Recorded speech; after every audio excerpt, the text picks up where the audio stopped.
Welcome to Get Solutions. This is your Lokesh. So in last class we had a discussion regarding the methods under risk analysis and capital budgeting. Ali ಒಂದು two methods na discussion ಮಾಡಿದ್ವಿ. That is first method ಬಂದ್ಬಿಟ್ಟು risk analysis based on the risk adjusted cut off rate base ಮೇಲೆ ನಾವು calculation ಅಥವಾ decision ಯಾವ ತರ ತಗೊಳ್ಳೋದು ಅಂತ ಹೇಳ್ಬಿಟ್ಟು ಪ್ರೀವಿಯಸ್ ಸೆಷನ್ಸ್ ಅಲ್ಲಿ ಅಥವಾ ಪ್ರೀವಿಯಸ್ ಕ್ಲಾಸ್ ಅಲ್ಲಿ ಡಿಸ್ಕಷನ್ ಮಾಡಿದ್ವಿ.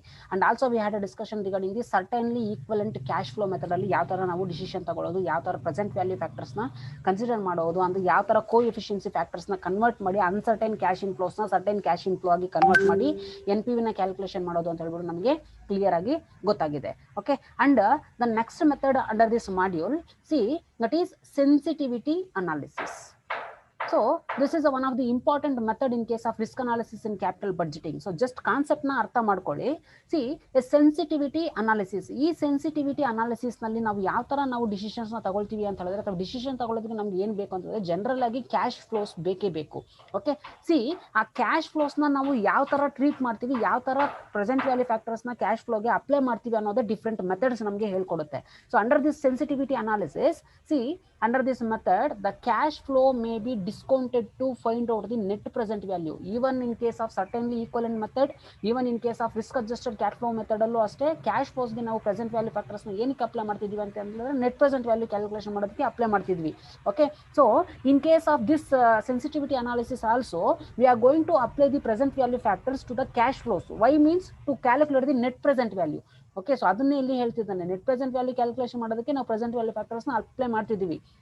ಬಟ್ ಈ ನೆಟ್ ಪ್ರೆಸೆಂಟ್ ವ್ಯಾಲ್ಯೂನ ನಾವು ಯಾವ ಒಂದು ಸಿಚುವೇಶನ್ಸ್ ಅಲ್ಲಿ ಕ್ಯಾಲ್ಕುಲೇಷನ್ ಮಾಡ್ತೀವಿ ಅಂತ ಹೇಳಿದ್ರೆ ದೀಸ್ 3 ಸಿಚುವೇಶನ್ಸ್. ಸೊ ಬಿಲೋ ಏನ್ 3 ಸಿಚುವೇಶನ್ಸ್ ಕೊಟ್ಟಿದ್ದಾರೋ ಅದ್ರ ಬೇಸ್ ಮೇಲೆ ನಾವು ನೆಟ್ ಪ್ರೆಸೆಂಟ್ ವ್ಯಾಲ್ಯೂನ ಈ ಸೆನ್ಸಿಟಿವಿಟಿ ಅನಾಲಿಸಿಸ್ ಅಲ್ಲಿ ಅಥವಾ ಕಾನ್ಸೆಪ್ಟ್ ಗೆ ತಗೊಳ್ತೀವಿ. ಸೊ ಫಸ್ಟ್ ಸಿಚುವೇಶನ್ ಏನು ಅಂತ ಹೇಳಿದ್ರೆ that is optimistic situation. That is always the person or in case of the investor will be very confident about future. So future ಅಲ್ಲಿ perfect ಆಗಿ ನನಗೆ ಪ್ರಾಫಿಟೇ ಬರುತ್ತೆ ಅಂತ ಕಾನ್ಫಿಡೆನ್ಸ್ ಇರುತ್ತೆ. ಓಕೆ, ಅಥವಾ ಫ್ಯೂಚರ್ ಅಲ್ಲಿ ನನಗೆ ಲಾಸ್ ಆಗೇ ಆಗುತ್ತೆ ಅಂತ ಹೇಳ್ಬಿಟ್ಟು ಅದರಲ್ಲೂ ಕಾನ್ಫಿಡೆನ್ಸ್ ಇರುತ್ತೆ.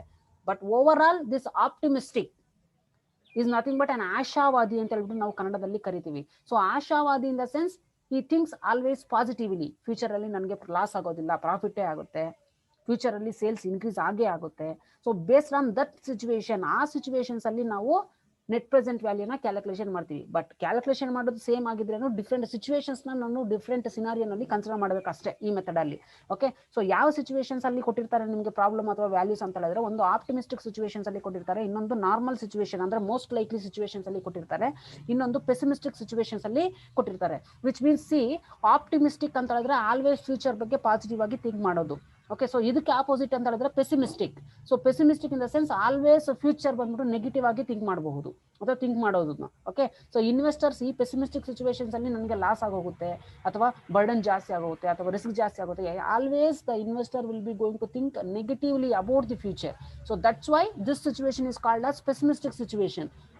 ದಟ್ ಈಸ್ ಅಡ್ವರ್ಸ್ ಕಂಡೀಷನ್ಸ್ ಅಥವಾ ಅಡ್ವರ್ಸ್ ಸಿನಾರಿಯೋ ಅಫೆಕ್ಟ್ ಆಗುತ್ತೆ ಅಂತ ಹೇಳ್ಬಿಟ್ಟು ಇಲ್ಲಿ ಥಿಂಕ್ ಮಾಡ್ತಾನೆ. ಸೊ ಇದಕ್ಕೆ ಆಪೋಸಿಟ್ ಆಪ್ಟಿಮಿಸ್ಟಿಕ್, ಆಲ್ವೇಸ್ ಪಾಸಿಟಿವ್ ಆಗಿ ಥಿಂಕ್ ಮಾಡಬಹುದು.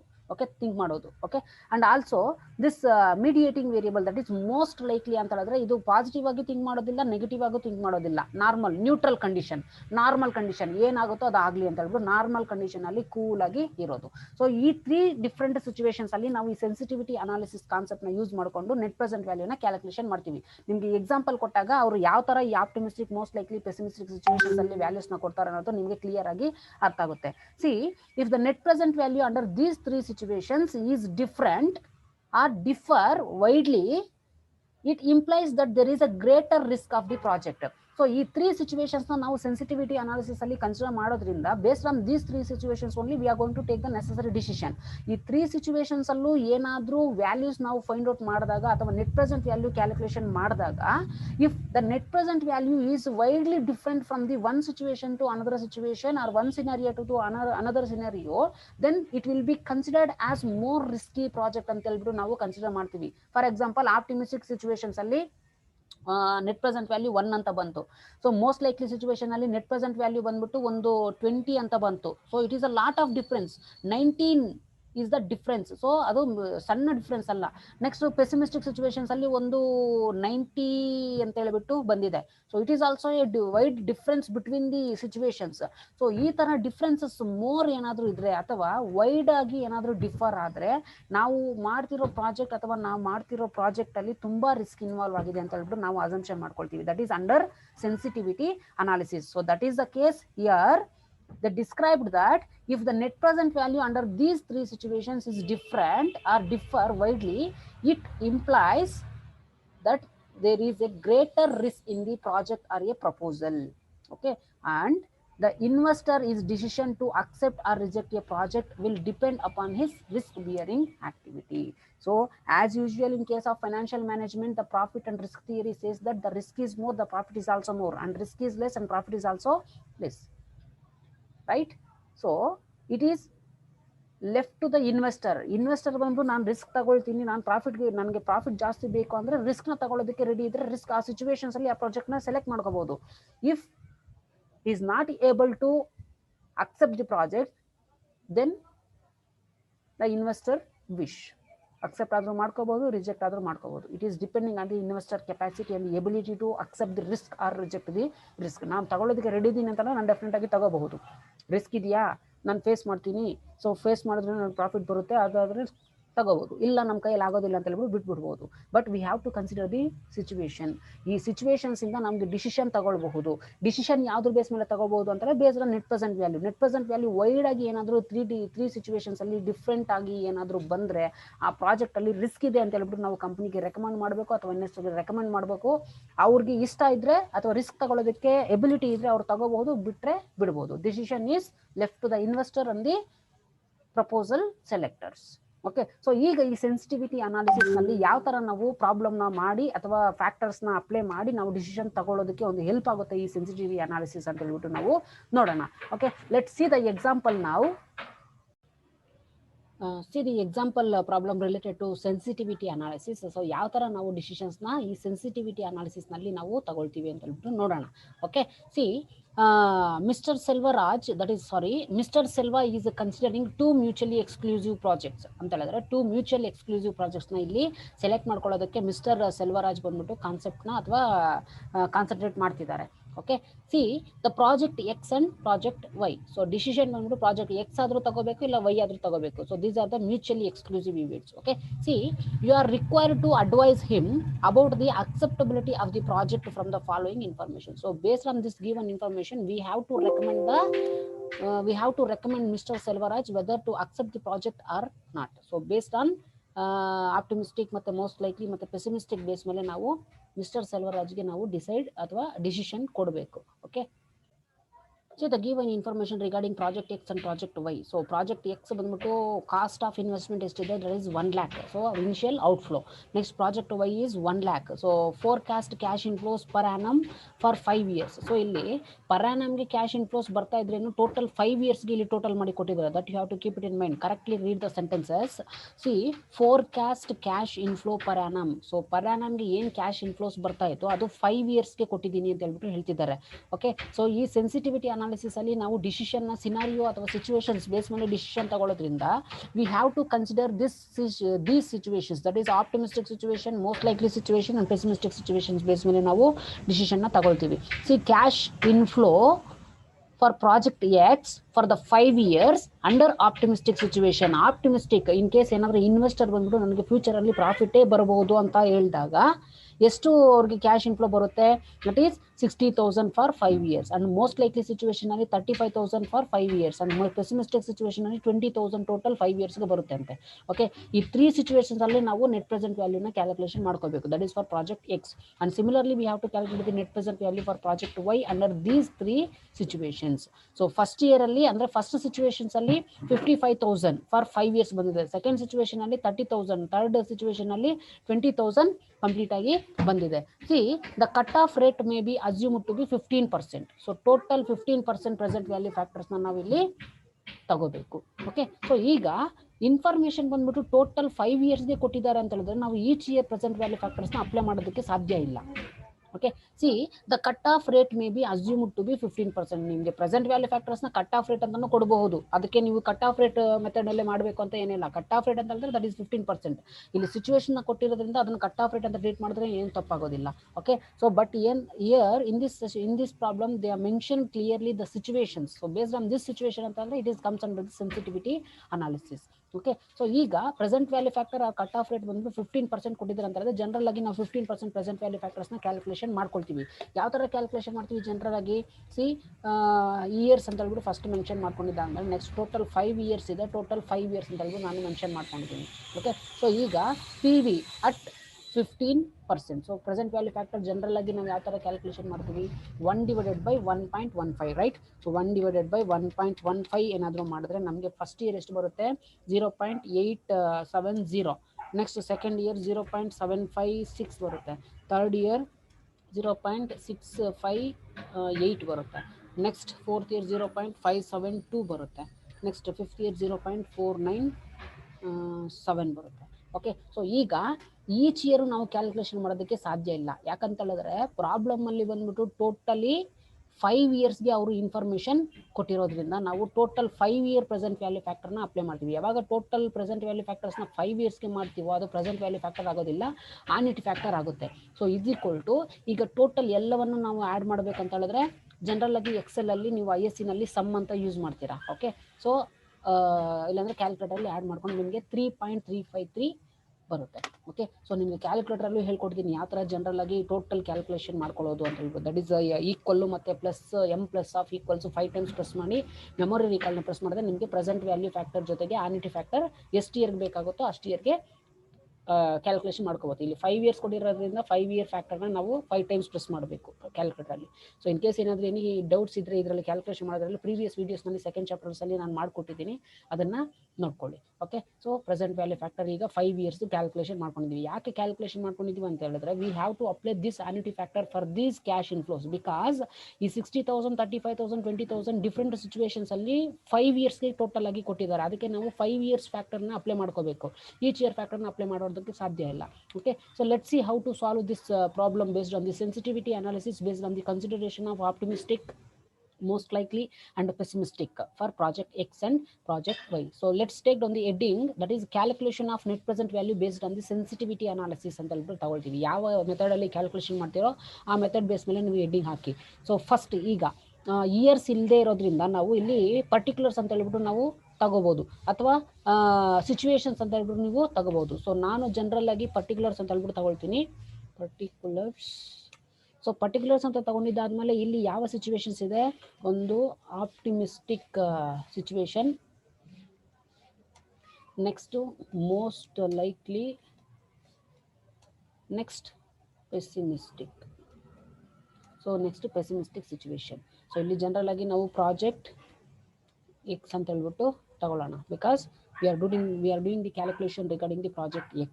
ಓಕೆ, ಸೊ ಈಗ ನಮಗೆ ನೆಟ್ ಪ್ರೆಸೆಂಟ್ ವ್ಯಾಲ್ಯೂ ಕ್ಯಾಲ್ಕುಲೇಷನ್ ಮಾಡ್ಕೋಬೇಕಂತ ಹೇಳಿದ್ರೆ ಜನರಲ್ ಆಗಿ this net present value is calculated based on the present value of cash inflow and present value of cash out flow, right? So therefore we have to consider the present value of cash inflows, right? So let's see the cash flows ಯಾವ್ದು ಕೊಟ್ಟಿದ್ದಾರೆ ಅಂತ ಹೇಳ್ಬಿಟ್ಟು ನಾವು ನೋಡೋಣ different situations ಅಲ್ಲಿ.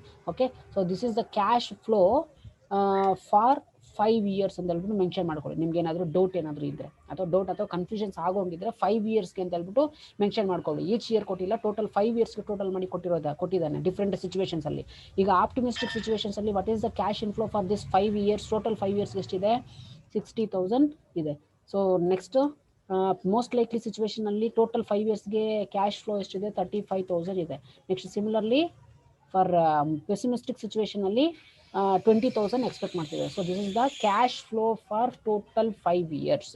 ಈಗ each situation ಅಲ್ಲಿ total 5 ಇಯರ್ಸ್ಗೆ ಕೊಟ್ಟಿದ್ದಾರೆ ಅಂತ ಹೇಳಿದ್ರೆ ನಾವು ಈಚ್ ಇಯರ್ ಪ್ರೆಸೆಂಟ್ ವ್ಯಾಲ್ಯೂ ಫ್ಯಾಕ್ಟರ್ನ ಅಪ್ಲೈ ಮಾಡೋದಕ್ಕೆ ಸಾಧ್ಯ ಇಲ್ಲ.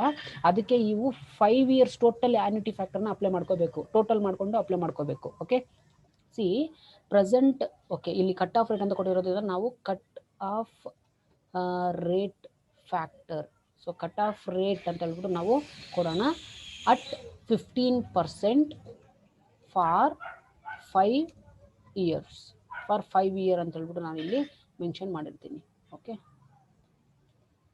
So for 5 years. 5 years cut off rate at 15% for 5 years.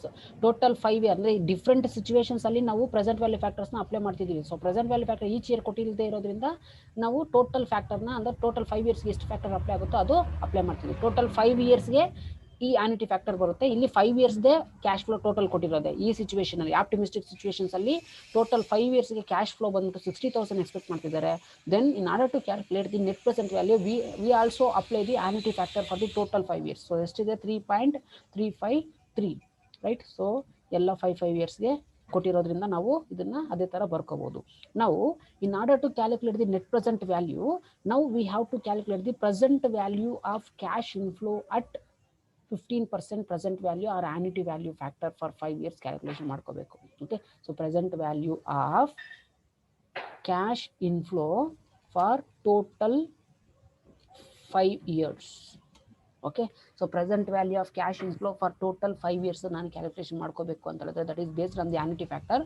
Ultimately we are going to multiply this cash flow for 5 years and annuity factor totally for 5 years ನ multiply ಮಾಡ್ಕೊಂಡ್ರೆ I will get 2,01,180 under optimistic situation. Optimistic situation ಅಲ್ಲಿ present value factors base ಮೇಲೆ ಎಷ್ಟು ಬಂದಿದೆ total present value of cash inflow 2,01,180 ಬಂದಿದೆ. Okay, so ಅದೇ ತರ most likely situation ಅಲ್ಲಿ ನಾವು present value of cash inflow for total 5 ಇಯರ್ಸ್ಗೆ ಕ್ಯಾಲ್ಕುಲೇಷನ್ ಮಾಡ್ಕೋಬೇಕಂತ ಹೇಳಿದ್ರೆ 35,000 into present value of annuity factor 3.353 for total 5 years multiply ಮಾಡಿದ್ರೆ I will get 1,17,355 is the total present value for total 5 years. That is total present value of cash inflow for total 5 ಇಯರ್ಸ್ಗೆ ಬಂದಿದೆ.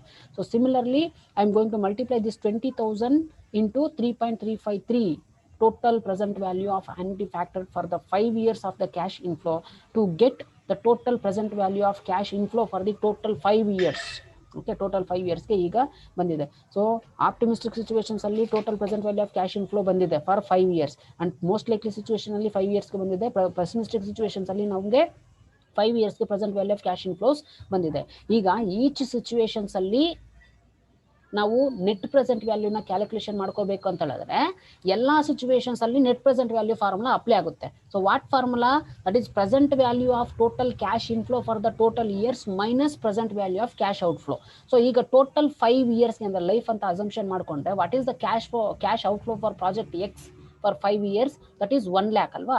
So ಇಲ್ಲಿ outflow ಅಂತ ಹೇಳ್ಬಿಟ್ಟು ನಾನು mention ಮಾಡಿರ್ತೀನಿ. Okay, ಯಾಕಂತಂದ್ರೆ each situations ಅಲ್ಲಿ ನಾವು ಪ್ರೆಸೆಂಟ್ ವ್ಯಾಲ್ಯೂ ನೆಟ್ ಪ್ರೆಸೆಂಟ್ ವ್ಯಾಲ್ಯೂನ ಕ್ಯಾಲ್ಕುಲೇಷನ್ ಮಾಡ್ಕೋಬೇಕಂದ್ರೆ ಈಚ್ ಸಿಚುವೇಶನ್ಸ್ ಅಲ್ಲೂ ಪ್ರೆಸೆಂಟ್ ವ್ಯಾಲ್ಯೂ ಆಫ್ ಕ್ಯಾಶ್ ಇನ್ಫ್ಲೋನ present value of cash outflow ಜೊತೆಗೆ ಇದು ಡಿಡಕ್ಟ್ ಮಾಡ್ಕೋಬೇಕು to get net present value, right. So ಈಗ ಔಟ್ ಫ್ಲೋ ಬಂದ್ಬಿಟ್ಟು ಪ್ರಾಜೆಕ್ಟ್ ಎಕ್ಸ್ಗೆ ಎಷ್ಟು ಇನ್ಕರ್ ಆಗ್ತಿದೆ that is 1 lakh in each situation. Okay, ಈಗ ಅರ್ಥ ಆಯ್ತಾ? ಸೆನ್ಸಿಟಿವಿಟಿ ಅನಾಲಿಸಿಸ್ ಅಲ್ಲಿ ಯಾವ ತರ ನಾವು ಕ್ಯಾಶ್ ಇನ್ಫ್ಲೋ ಮತ್ತೆ ಕ್ಯಾಶ್ ಔಟ್ಫ್ಲೋನ ಕನ್ಸಿಡರ್ ಮಾಡ್ತೀವಿ ಅಂತ ಹೇಳ್ಬಿಟ್ಟು. ಓಕೆ, ಸೊ ಅಲ್ಲಿ ಇಯರ್ಸ್ ಕೊಟ್ಟಿದ್ರೆ ಕಂಪ್ಲೀಟ್ ಆಗಿ 5 ಇಯರ್ಸ್ ಕೊಟ್ಟಿದ್ರೆ ಅದು 5 ಇಯರ್ಸ್ಗೆ ಮಾತ್ರ ಅಪ್ಲಿಕಬಲ್ ಆಗ್ತಿರುತ್ತೆ. Okay, just you have to observe the concept. ಈಗ ಈಚ್ ಸಿಚುವೇಶನ್ ಅಲ್ಲಿ ನಾವು ಪ್ರೆಸೆಂಟ್ ವ್ಯಾಲ್ಯೂ ಆಫ್ ಕ್ಯಾಶ್ ಇನ್ಫ್ಲೋನ ಕ್ಯಾಲ್ಕುಲೇಷನ್ ಮಾಡ್ಕೋಬೇಕು, ಅದು ಪ್ರೆಸೆಂಟ್ ವ್ಯಾಲ್ಯೂ ಆಫ್ ಕ್ಯಾಶ್ ಔಟ್ಫ್ಲೋನ ಕ್ಯಾಲ್ಕುಲೇಷನ್ ಮಾಡ್ಕೋಬೇಕು ಅಂದ್ರೆ ಇಲ್ಲಿ ಕನ್ಸಿಡರ್ ಮಾಡಿದ್ದೀವಿ. ಸೊ ಈಚ್ ಸಿಚುವೇಶನ್ಸ್ ಅಲ್ಲಿ ನಾವು ನೆಟ್ ಪ್ರೆಸೆಂಟ್ ವ್ಯಾಲ್ಯೂನ ಕ್ಯಾಲ್ಕುಲೇಷನ್ ಮಾಡ್ಕೋಬೇಕು. So based on the net present value of the each situation only under this sensitivity analysis we are going to recommend the company or to the person or to the investor to accept the project or reject the project. So ಈಗ finally ನಾವು ಏನು calculation ಮಾಡ್ತೀವಿ? Net present value. Okay, so each situations ಅಲ್ಲಿ net present value calculation ಮಾಡ್ಕೋಬೇಕು. ಯಾಕಂತ ಹೇಳಿದ್ರೆ ಈ situations ನ ಕಂಪೇರ್ ಮಾಡಿ ಮಾತ್ರ ನಾವು ಡಿಸಿಷನ್ ತಗೊಳ್ಳೋದಕ್ಕೆ ಸಾಧ್ಯ according to sensitivity analysis concept. In case of there is a wider difference between these situations, then the project has a more risky or more risk factor ಅಂತ ಹೇಳ್ಬಿಟ್ಟು ಅಸಂಪ್ಷನ್ ಮಾಡ್ಕೊಳ್ತೀವಿ. Okay, so that is the risk factor risk percentage is left to the investors or the company. ಅವ್ರು accept ಆದ್ರೂ ಮಾಡ್ಕೋಬಹುದು, reject ಆದ್ರೂ ಮಾಡ್ಕೋಬಹುದು. Let see how to take the decision. ಈಗ net present value ನಿಮಗೆ ಜನರಲ್ ಆಗಿ ಗೊತ್ತಿರೋ ಪ್ರಕಾರ present value of cash inflow for the total 5 years minus present value of cash outflow for the project X ಎಷ್ಟು ಬರುತ್ತೆ? Net present value 1,01,180 ಬರುತ್ತೆ. Okay, so similar ಆಗಿ ಅದೇ ತರ present value of cash inflow for 5 years under most likely situation minus present value of cash outflow under most likely situation allo now consider ಮಾಡ್ತಿದೀವಿ to get the net present value that is 17,355. So similarly present value of cash inflow for 5 years under pessimistic situation minus present value of cash outflow under pessimistic situation. ಈಗ net present value for the 3 project ಬಂದ್ಬಿಟ್ಟು ಅಥವಾ 3 situations ಅಲ್ಲಿ ನಮಗೆ net present value different ಆಗಿ ಬಂದಿದೆ. Okay, so ಈಗ differential value. So difference ಎಷ್ಟು ಬರ್ತಿದೆ ಅಂತ ಹೇಳ್ಬಿಟ್ಟು ನಾವು ನೋಡ್ಕೊಳ್ಳೋಣ. ಅಂದರೆ ಯಾವ ಪ್ರಾಜೆಕ್ಟು ಅಥವಾ ಯಾವ ಸಿಚುವೇಶನ್ಸಲ್ಲಿ ವೈಡರ್ ಆಗಿ ಏನಾದರೂ ಡಿಫರ್ ಆದರೆ ಆ ಪ್ರಾಜೆಕ್ಟ್ ಕಂಪ್ಲೀಟ್ ಆಗಿ ಆ ಪ್ರಾಜೆಕ್ಟಲ್ಲಿ ತುಂಬ ರಿಸ್ಕ್ ಇದೆ ಅಂತ ಹೇಳ್ಬಿಟ್ಟು ನಾವು ಡಿಸಿಷನ್ ತಗೋಬೋದು. ಓಕೆ, ಸೊ ಈಗ ಡಿಫ್ರೆನ್ಸ್ ನಾವು ಕ್ಯಾಲ್ಕುಲೇಷನ್ ಮಾಡ್ಕೊಳ್ಳೋಣ. ಡಿಫ್ರೆನ್ಸ್ ಅಂತ ಹೇಳ್ಬಿಟ್ಟು ನಾವು ತಗೊಳ್ಳೋಣ. ಸೊ ಡಿಫ್ರೆನ್ಸ್ ಬಂದ್ಬಿಟ್ಟು ನೀವು ಯಾವ ಥರ ಕ್ಯಾಲ್ಕುಲೇಷನ್ ಮಾಡ್ತೀರಾ ಅಂತ ಹೇಳಿದ್ರೆ, ಸಿ ಫಸ್ಟ್ ಬಂದ್ಬಿಟ್ಟು 1,01,180 ತಗೊಳ್ಳಿ. 1,01,180 ಮೈನಸ್ ನೆಕ್ಸ್ಟ್ ಏನಿದೆ 17,355. 17,355 ಇದೆ. ಸೊ ಅದನ್ನ ಡಿಫ್ರೆನ್ಸ್ ಆಗಿ ತಗೊಳ್ಳಿ ಫಸ್ಟು. ಓಕೆ, ಸೊ ಅದೇ ಥರ ನೆಕ್ಸ್ಟ್ ಇದನ್ನ ಇವೆರಡನ್ನು ಕನ್ಸಿಡರ್ ಮಾಡಿದ್ದೀರಾ. ನೆಕ್ಸ್ಟು ಮೋಸ್ಟ್ ಲೈಕ್ಲಿ ಮತ್ತೆ ಪೆಸಿಮಿಸ್ಟಿಕ್ ಕ್ಯಾಲ್ಕುಲೇಷನ್ ಮಾಡ್ಕೊಳ್ಳಿ ಅದೇ ಥರ. ಸೊ ಲಾಸ್ಟ್ ಕಾಲಮಲ್ಲಿ is equal to 17,355 and minus ಈ ಮೈನಸ್ ವ್ಯಾಲ್ಯೂನ ಅದೇ ಥರನೇ ಕನ್ಸಿಡರ್ ಮಾಡಬೇಕು. ದೆನ್ ಇಟ್ ಬಿಕಮ್ಸ್ ಪಾಸಿಟಿವ್ ಅಂದರೆ ಆ್ಯಡ್ ಮಾಡಬೇಕು ಅಂತ ಹೇಳ್ಬಿಟ್ಟು ಬರುತ್ತೆ. Okay, so 32,940. So this is the difference value actually between the most likely and pessimistic time ಅಲ್ವಾ. ಸೊ ಈಗ ಟೋಟಲ್ ಡಿಫ್ರೆನ್ಷಿಯಲ್ ಅಮೌಂಟ್ ಎಷ್ಟಿದೆ? ಸೊ ಟೋಟಲ್ ಅಂತ ಹೇಳಿದ್ರೆ ನಾವು ಸಮ್ ಅಂತ ಯೂಸ್ ಮಾಡ್ತೀವಿ. 83,825 ಪ್ಲಸ್ 50,295. ಸೊ ಡಿಫ್ರೆನ್ಷಿಯಲ್ ವ್ಯಾಲ್ಯೂ ಎಷ್ಟು ಬಂದಿದೆ?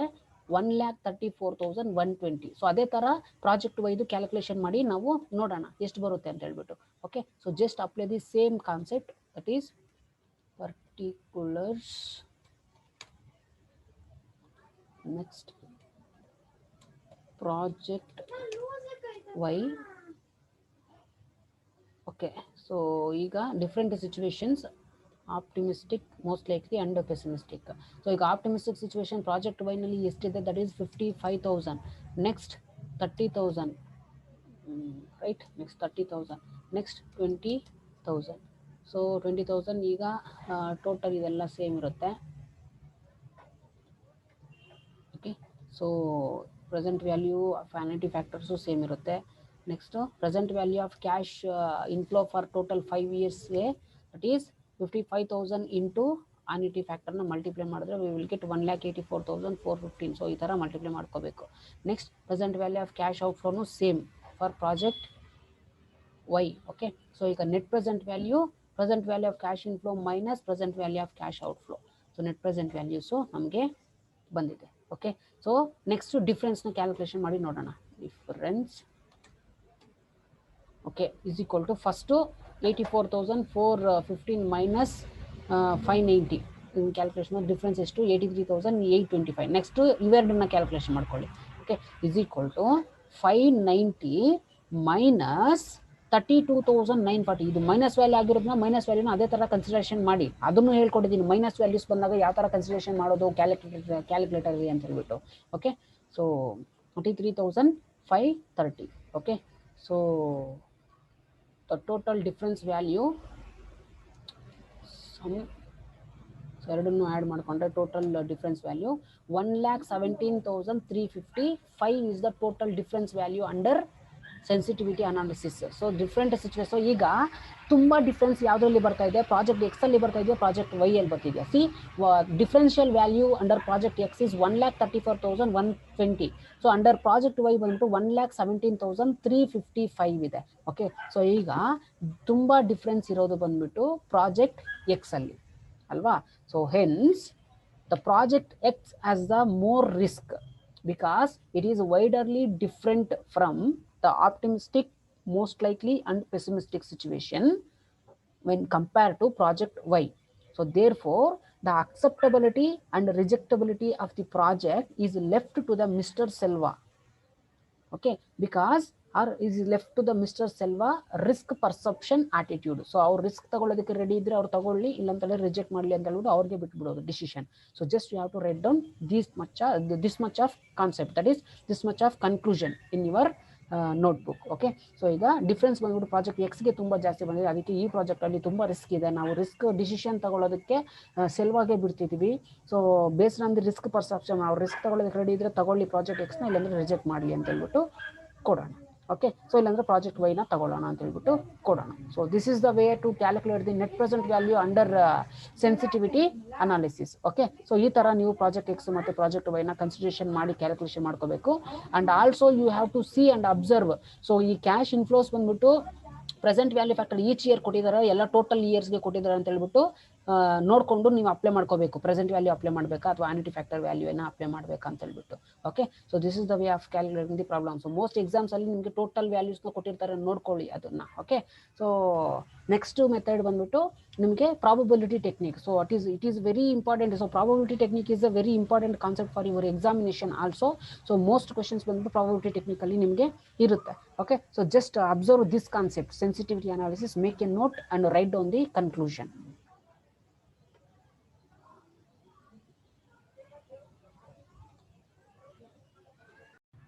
See, this probability technique is a very important concept for your examination also. Okay, so let's see what is this probability technique and how we are going to take the necessary decision and select the proposals based on the probability. Okay, so then tilkobekantare first you have to know what do you mean by this probability, right? See, a probability means a likelihood happening of the events or future events, but results ಬಂದ್ಬಿಟ್ಟು ನಾವು expectation ಮಾಡಬೇಕು based on the guess. So ಇದು ಸಿಗಬಹುದು. So chances of getting N output are chances of getting N outcome, right? So this is called as N probability. So probability ಅಂತ ಹೇಳಿದ್ರೆ ನಮಗೆ for example ಈಗ ಇದು ಯಾವುದೋ ಒಂದು ಕಾಯಿನ್ ಇರುತ್ತೆ.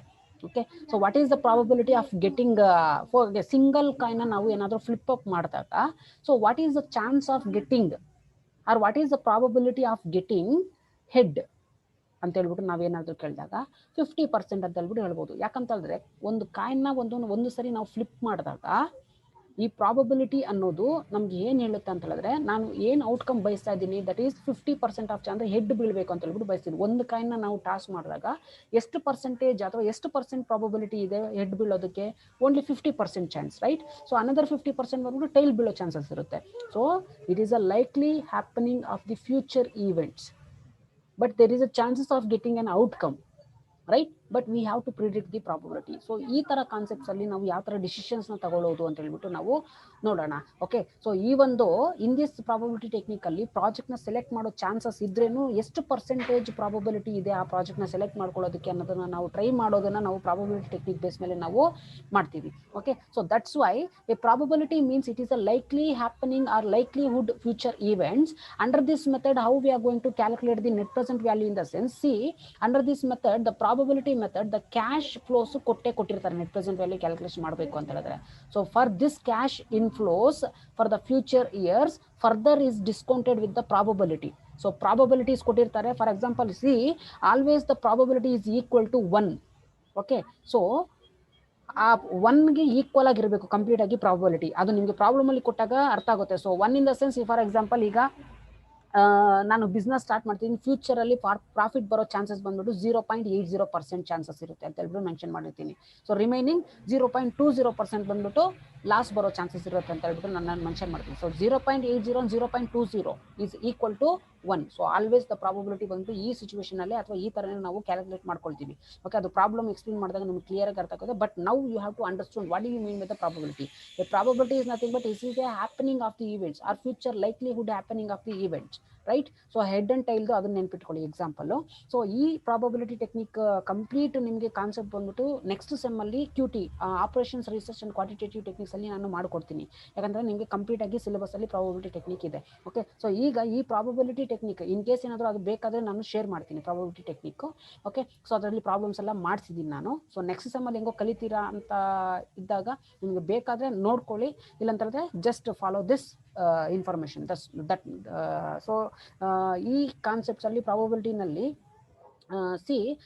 so just see that concept only. So here the probability technique that is I already told that the likely happening of the events ಅಂತ ಹೇಳ್ಬಿಟ್ಟು ಹೇಳಿದ್ದೀನಿ. ಸೊ ಈ ಮೆಥಡ್ ಅಲ್ಲಿ ನಾವು ಯಾವ ತರ ಕ್ಯಾಲ್ಕುಲೇಷನ್ ಮಾಡ್ತೀವಿ ಅಂತ ಹೇಳಿದ್ರೆ, ಪ್ರಾಬಬಿಲಿಟೀಸ್ ಪ್ರಾಬ್ಲಮ್ ಅಲ್ಲಿ ಕೊಟ್ಟಿರ್ತಾರೆ. So just we have to apply this probabilities or probable values for the cash flows. Then after multiplying the probable values to the given cash flows or given cash inflows, then after we got some probable cash inflows values. So for that, then we are going to apply the present value factor to calculate the net present value. That's it. Okay, so that's why we are mentioning the probability technique concept. A probability technique is a likely happening of the event. Under this probability method, the cash inflows of the future years, that is further we are going to discount it with the probable values or probability, and also the higher present value may be accepted. So similar agi net present value base ಮೇಲೆ ಯಾವ ತರ calculation ಮಾಡ್ತೀವಿ ಅಥವಾ decision ತಗೊಳ್ತೀವೋ ಅದೇ ತರನೇ ಇಲ್ಲಿ probability technically ನಾವು decision ತಗೊಳ್ತೀವಿ. ಬಟ್ ಏನು ಅಂತಂದ್ರೆ ಪ್ರೆಸೆಂಟ್ ವ್ಯಾಲ್ಯೂ ಫ್ಯಾಕ್ಟರ್ನ ಫಸ್ಟ್ ಮಲ್ಟಿಪ್ಲೈ ಮಾಡೋದಕ್ಕಿಂತ ಮುಂಚೆ ಪ್ರಾಬಬಿಲಿಟಿ ವ್ಯಾಲ್ಯೂನ ಫಸ್ಟ್ ಮಲ್ಟಿಪ್ಲೈ ಮಾಡಿ ಮತ್ತೆ ಪ್ರೆಸೆಂಟ್ ವ್ಯಾಲ್ಯೂ ಫ್ಯಾಕ್ಟರ್ಸ್ನ ಮಲ್ಟಿಪ್ಲೈ ಮಾಡ್ತೀವಿ ಕ್ಯಾಶ್ ಫ್ಲೋಸ್ಗೆ. Okay, so let's see the example problem for this probability technique.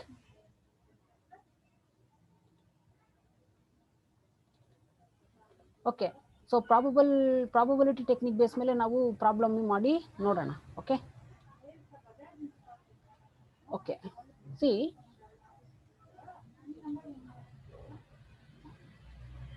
two mutually exclusive investment proposals are being considered. The following information is available. So two mutually exclusive projects ಇದೆ ಅಂತೆ, that is project A ಮತ್ತೆ project B ಇದೆ. Okay, so ಇಲ್ಲಿ cost of project that is required to invest in project A ಬಂದ್ಬಿಟ್ಟು 10,000 ಕೊಟ್ಟಿದ್ದಾರೆ, project B ಬಂದ್ಬಿಟ್ಟು 10,000 ಕೊಟ್ಟಿದ್ದಾರೆ. And cash inflows for the year, so 3 years ಕೊಟ್ಟಿದ್ದಾರೆ. So first year 10,000, second year 18,000, third year 8,000 ಕೊಟ್ಟಿದ್ದಾರೆ. See the probability values, so ಇಷ್ಟು percent probability ಇದೆ cash inflow ಆಗೋದಕ್ಕೆ ಅಂತ ಹೇಳ್ಬಿಟ್ಟು. So it is also similar to certainly equivalent method, but ಅಲ್ಲಿ certainly equivalent values coefficient factor ಕೊಟ್ಟಿದ್ದಾರೆ, ಇಲ್ಲಿ probability value ಕೊಟ್ಟಿದ್ದಾರೆ, but all the calculation is very same. Okay, so simple problems, just you have to understand the problem. It is very important for your section C problem. Okay, so probabilities ಕೊಟ್ಟಿದ್ದಾರೆ 0.2, 0.6, 0.2 ಕೊಟ್ಟಿದ್ದಾರೆ. So ಯಾವ ತರ ನಾವು calculation ಮಾಡೋದು? So project ಬಿಗೂ ಕೊಟ್ಟಿದ್ದಾರೆ.